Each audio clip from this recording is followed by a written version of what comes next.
Hello everyone. It's time to give Pyro a little bit of love and talk about some Pyro weapons and what are the good weapons to use in a competitive setting. So as you might expect, Pyro is a very limited use class, all things considered. At least in those the most serious settings, Pyro tends to be a very defensive off class. But it is also the off class that is maybe the closest to being full-time viable. And also, sometimes people just aren't prepared to play against it, and it can surprise them. So, yeah, I think, well, to get started, let's talk about Pyro as it is a heavy on my screen. Let's talk about Pyro as a class, what kind of niche it finds in sixes. So, for starters, oh, there's my Pyro. Pyro is generally a defensive off class because of airblast. Airblast is basically like the best tool Pyro has, and that's no different in a competitive setting. Being able to not only control where people stand, but also reflect spam and reflect projectiles is so powerful, and also like arguably stupid. I'm not a big fan of Airblast or playing against it, but it's very powerful. So of course, when you're trying to win with this class, you want to abuse that. Another aspect of Pyro is you don't really have to like aim that much. I guess the secondaries you kind of have to aim, but the flamethrower, yes, you can, get a little bit of practice with it and get better use out of the flames by leading them or whatnot. But it's not it's not a particularly difficult weapon to get damage on people. However, where in my opinion Pyro kind of thrives, and this is a little unexplored, is as an Uber exchange class. Because Pyro has a couple traits that are really, really powerful in Uber exchanges. So for starters, in an Uber exchange, some of the really important pieces at play are A, flashes. Which team is flashing more? Because if your team flashes a lot during the Uber, then you are, their Uber is shorter. And whoever's Uber ends first is a big deal, because if you have a window of opportunity in which you are invulnerable and the other team isn't, then that's going to inform a lot what kind of positioning each team can take. Because if your Uber is going to be even just like half a second longer, then the other team might not want to be standing in the middle of nowhere when when their Uber ends. They might be trying to leave, in fact. And if they stayed in too long, then they might be caught in the doorway in a choke point trying to leave as their Uber fades, and you can just wipe them. And that also ties into the third thing, which is that in Uber exchanges, the post-Uber positioning matters a lot. Where you are positioned when the Uber ends, when you're no longer invulnerable, and when you can actually get damaged. So those are the big things, right? You want to force flashes if you can.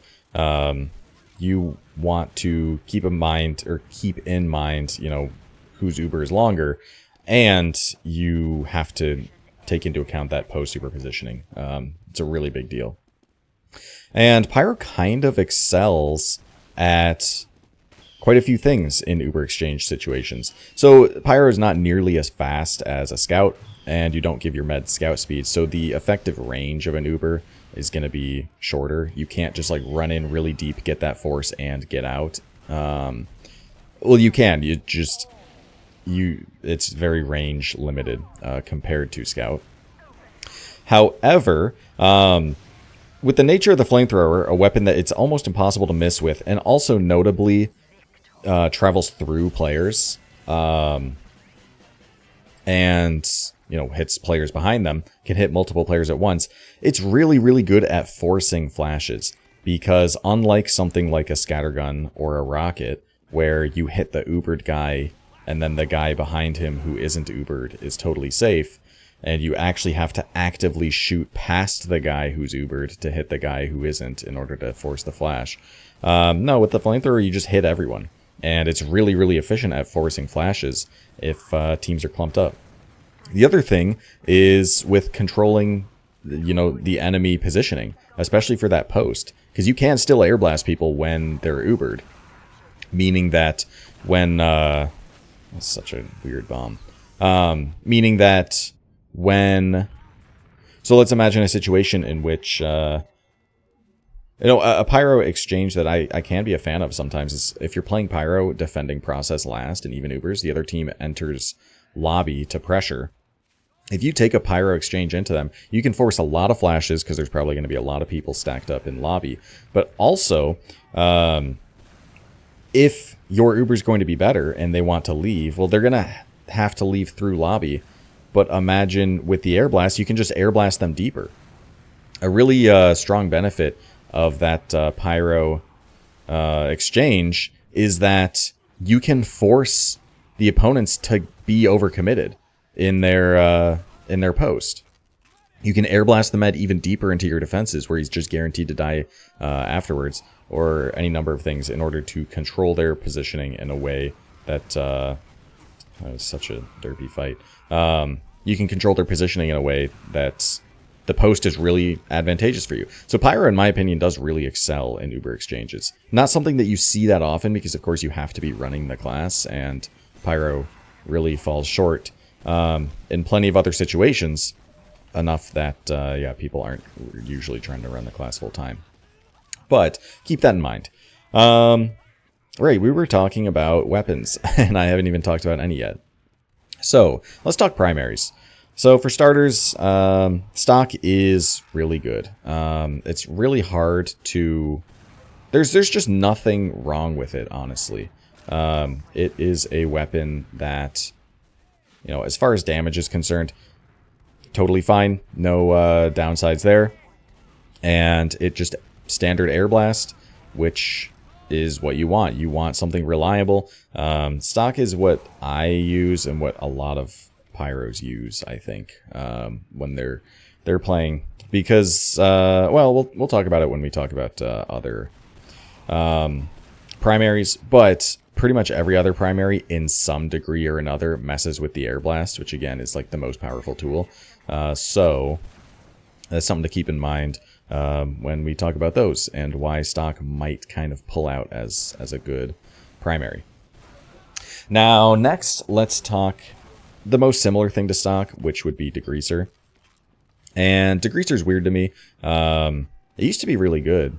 And I'm sure there's a bunch of Pyromains out there who still use it and will tell me that it's still good. But yeah, I don't... The weapon switch speed, not that useful in a competitive context where, a lot of the time you are just air blasting things and trying to ignite things with your flamethrower.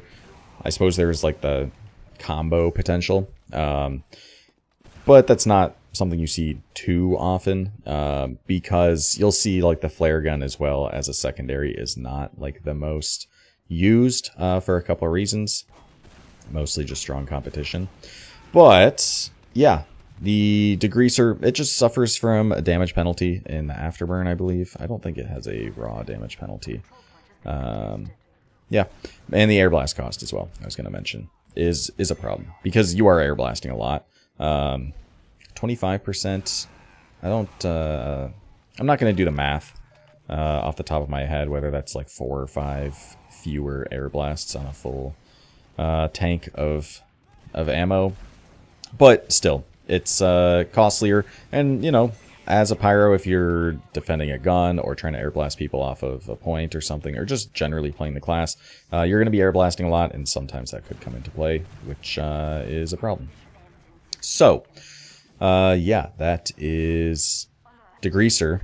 And the other options are kind of weird. Backburner you just really never see because of the air blast cost and really nothing else. The crit on, shooting players from behind is actually like kind of weird, because I'm sure you could just get kind of random crits in a fight just for a couple ticks or something, which is a fair amount of damage. But again, air blast cost is a huge deal, and that being like costing 50 airblast, I believe. Only 4 total. Yeah, it definitely kills the weapon from a competitive context.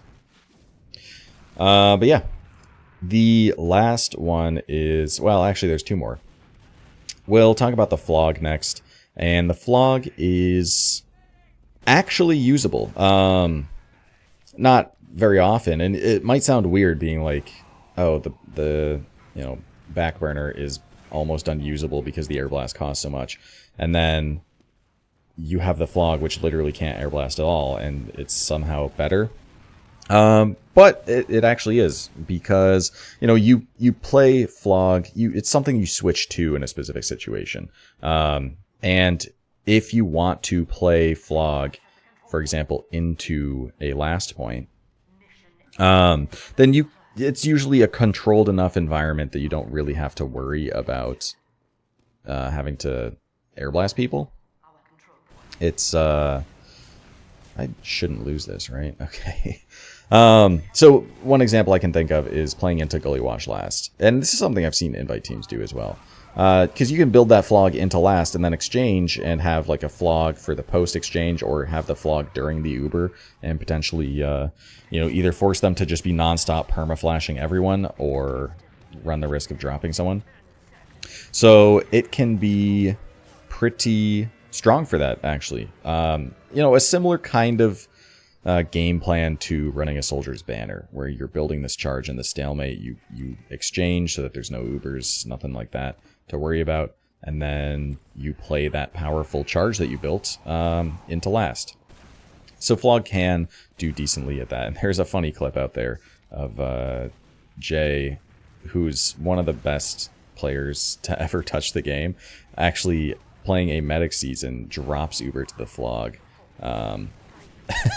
Because I guess he didn't realize that the Pyro had actually popped the flog. No one said that, so the damage that came in was just way faster than he expected, and he dropped Uber. Very funny. But yeah, that's the flog. And the last one's the Dragon's Fury, which is just a super crazy, goofy weapon. And kind of follows the design philosophy of, the... or what's the word I'm looking for? The, like, slow-firing, single shot weapons. And is kind of, I think, it's fair to say, was sort of an attempt to make the, the Pyro a more generally useful class. Something, a better, like, ambush class that can output a lot higher burst damage on an unsuspecting target, rather than, like, the current, where if you ambush someone, then you're going to be relying on them not killing you before you kill them, because the flamethrower can be kind of slow in close range. And overall, I don't think, it's a fun weapon to use, sure. But in a competitive context, the inconsistent air blast definitely takes a lot from it. I'm sure you can get surprise kills on people who are just not expecting the amount of burst damage coming out to come out. Surely that could happen a bit. But overall, again, it doesn't have perma crits on demand like the flog does. So the fact that it has inconsistent air blast, where if you miss one, then you're punished with a longer cooldown, kind of hurts the weapon a lot as far as a competitive context is concerned. Because keep in mind as well, like I talk about all these, fringe cases for where you might want to use Pyro, such as exchanges, like playing flog into Gully Wash last, for example. Pyro into last on Gully Wash in general is pretty strong. But the majority of the time that you see a Pyro, it's a Pyro in either even Ubers or disad, just playing with a sentry gun, air blasting spam away. That's like most of what the class is, and you can also be like air blasting away, bombing soldiers and whatnot, but it is basically just like playing around air blast and air blasting things, at least in 5 CP.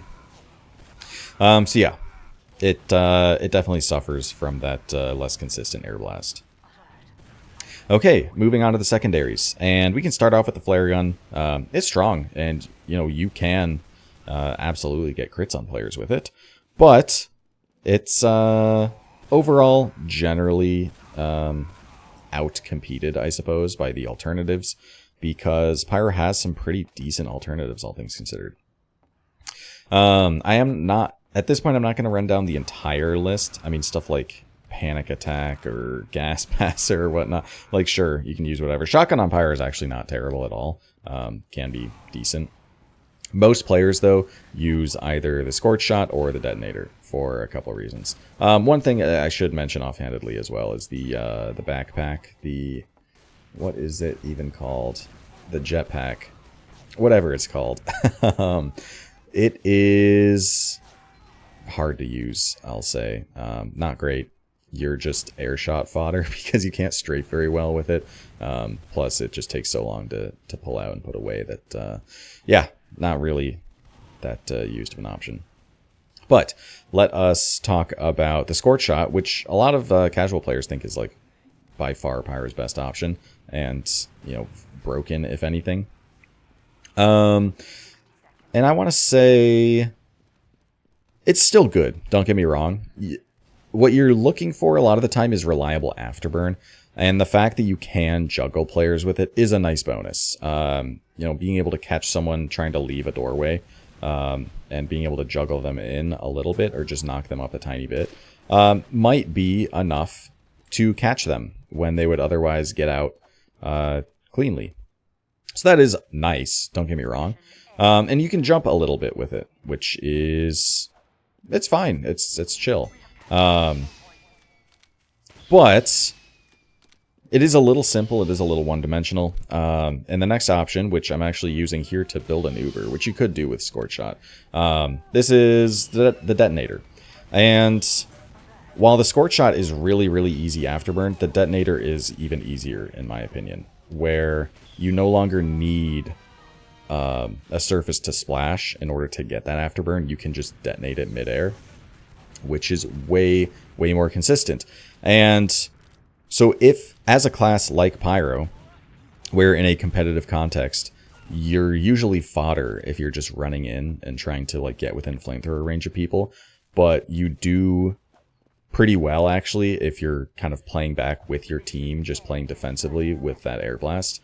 As a result, racking up afterburn is a really good way to just get damage on players without necessarily having to commit much at all.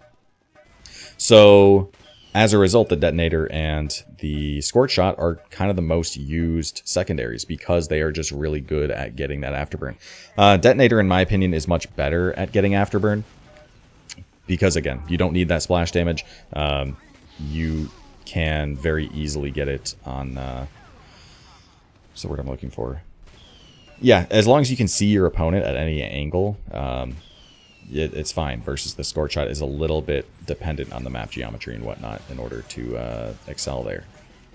So, Detonator is more reliable. Takes a little bit of skill, I guess, where you actually have to time the det correctly.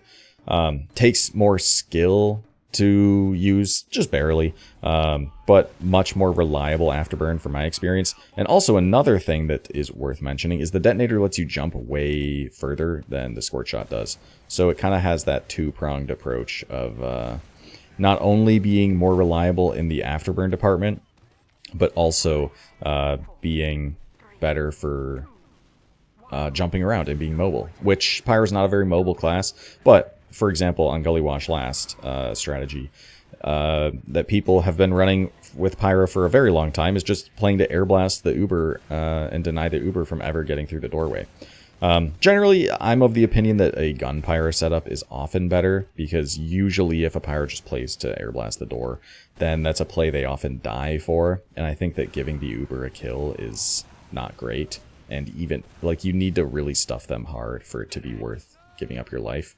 Versus a gun Pyro, the Pyro can very easily live and switch off to Scout or any defensive outclass, or even stay Pyro for that matter. But, yeah, people still absolutely play Pyro to stuff the doors with their Uber and deny... stuff the doors with their air blast and deny the Uber, misspeaking. And if you're familiar with Gully Wash Last, the doors are... the last is very small, right? So it is very traversable, but there's some height difference. So... a door like Shutter and River are pretty far away. However, the Detonator makes it so that you can rotate between these doors extremely easily and extremely quickly, which I don't know if you can do that jump with the Scorch Shot or not. At the very least, you need to do a lot of walking and then just do the jumping part strictly vertically. But it is it's nice to have that mobility in a situation like that, and it's definitely, that extra mobility is something you'll feel and something that you can take advantage of, especially like during Uber exchanges as well, as I mentioned earlier. Ooh, excuse me. Where being able to just detonate or jump to close the gap can be quite nice. So yeah. What else as far as Pyro secondaries are concerned? Yeah, I think those are the main two ones. And with that reliable afterburn, you can absolutely like rack up a lot of damage on a map like Bagel, where Bagel might be the closest map to full-time Pyro being viable, I think. And on a map like Bagel, you can see Pyros get so much damage just from afterburn. And this applies to like, you know, any map where you're running that Pyro. If he's just reliably setting multiple people on fire at a time, that is actual pressure. That can be quite strong, actually. For example, like Pyro on a mid-fight, you pose a couple of issues because the opponents don't want to just bomb because you have a Pyro, and bombing into a Pyro is a bad idea because they can just air blast your soldiers away and they die and you lose. But you don't necessarily want to sit around and do nothing either, because then that Pyro can just rack up afterburn and apply a lot of pressure, in long term, like your health is going to be on average worse than the other teams, and you might lose the mid that way. So Pyro can actually apply some unique pressure on a mid fight, for example. But yeah, maybe just we'll mention the melees here. You just use the power jack and nothing else, because the extra speed is nice, and power melee isn't going to really do anything otherwise. I suppose, you know, maybe there's some clips out there people have of them using like the extinguisher, but I haven't seen any. Yeah, pretty much everyone uses the power jack because it's good. But I think that's probably it for all the pyro weapons. Any that I'm missing here? We got all the primaries, because they all kind of do their own thing. Oh, Man Melter is actually a funny, like, anti-full-time pyro weapon. Like, unironically, if the other team is, like, known to run a full-time pyro... I've seen people do this. If the other team is, like, running a full-time pyro and just always getting afterburn damage, you can just turn that into free crits with your own pyro. It's funny. This gun actually has a niche in competitive play. Oh. And yeah, I think that's it, because all the melees, it's like whatever, just use the power jack. So I think that's probably all we have to talk about. Yeah, Pyro's a weird class, because on one hand, like, it has that strong niche, but it also, like, almost kind of sometimes can be a full-time class, but most of the time not. So it's just kind of a weird class overall. Yeah, it struggles a bit for identity outside of Airblast, in my opinion, in a 6's setting. But anyway, that's all I have to talk about. Hope you guys enjoyed, and I will see you all next time.